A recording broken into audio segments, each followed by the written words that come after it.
It was May of 2013, and we were gathered on a plateau outside the village of Fay in Ladakh. The next day was a school holiday, and it meant we could stay up late. We decided to camp by the hillside and take a few pictures of the night sky. What we hadn't factored in was that it was full moon night. And it wasn't just any full moon night, it was Buddha Purnima. And so on the full moon night, as I found out later, it's very difficult to spot any stars. As also it wasn't just any full moon, it was the brightest moon I had ever seen in my life up to that point. Primarily because of the altitude.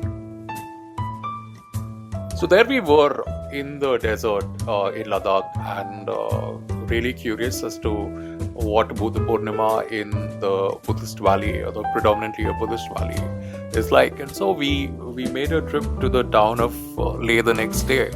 A couple of friends and a couple of volunteers from Sekmol. And this is pretty much a chronicle of what we saw that day. Here you go. Predominantly, from what I recall from that day, I think we went to this monastery on top of a hill outside of Leh. The monastery was obviously quite high up, and the climb was quite steep. And what was incredible was that on that day, the entire trail was covered with these disciples and monks and Buddhist followers who were making their way up the hilltop, and it was just quite an incredible sight.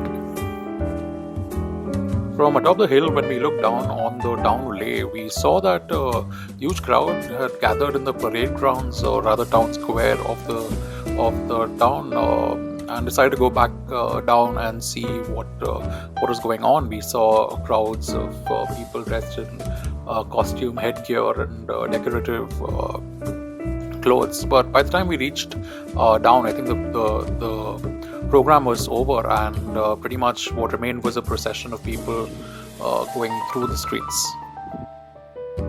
As the procession crossed us, we saw that these monks were carrying some sort of books in gold that they would basically touch the foreheads of people along the streets while going down the path.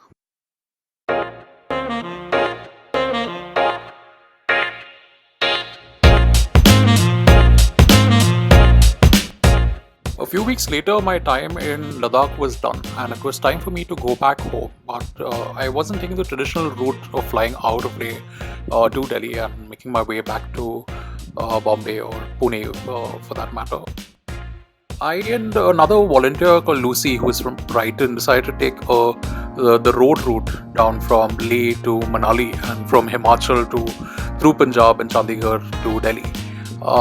And so we set out trying to find a taxi cab from Leh village. We contemplated taking a bus, which would have been a very egregious journey considering it was quite cold that week that we decided to make this. Eventually we hired a jeep and took that jeep down through the Lahore Valley and through the Rohtang Pass into Manali, which is where we camped and then explored the area around there.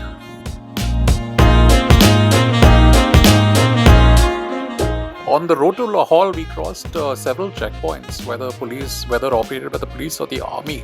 There were instances where the road had completely been decimated by a landslide, which was being very quickly repaired by either the army or the local labor. We had to wait along the side of the roads for quite a while, and the overall trip took close to 18 hours. In fact, we even camped for the night in Kelong when we could, and yeah. When we reached Manali, we got off at the bus depot, which was the termination point for our jeep journey. Lucy was put up in Vashisht. I had actually booked a couple of days in a hostel in Old Manali, and so we separated for the day and decided to regroup the following day and do a trek up the Kullu Valley up to Kullu Lake. We spent the day along the valley exploring waterfalls and the general scenery around the Kullu Valley, as also some ancient temples. The day was great and the valley was amazing. After the trek, I dropped Lucy to a hotel in Vashisht and made my way to Old Manali by foot, which was about a 10-kilometer walk, which I hadn't anticipated at the time. The next morning, I woke up from my hostel bed and could hear the ringing and chanting out on the streets. I quickly wore some clothes and made my way out and found that there were hundreds of people in yet another procession through the little streets of Old Manali. And I decided to join the procession just to figure out what's going on.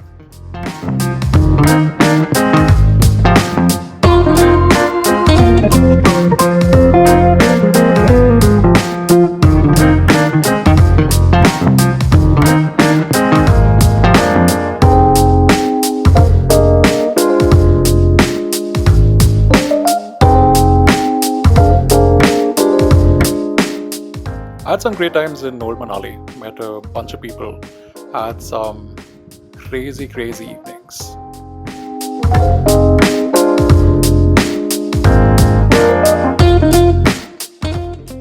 A few days later, it was time to say goodbye to Old Manali and make my way to Bombay. And all I could think of was the memories of the past few weeks that had led up.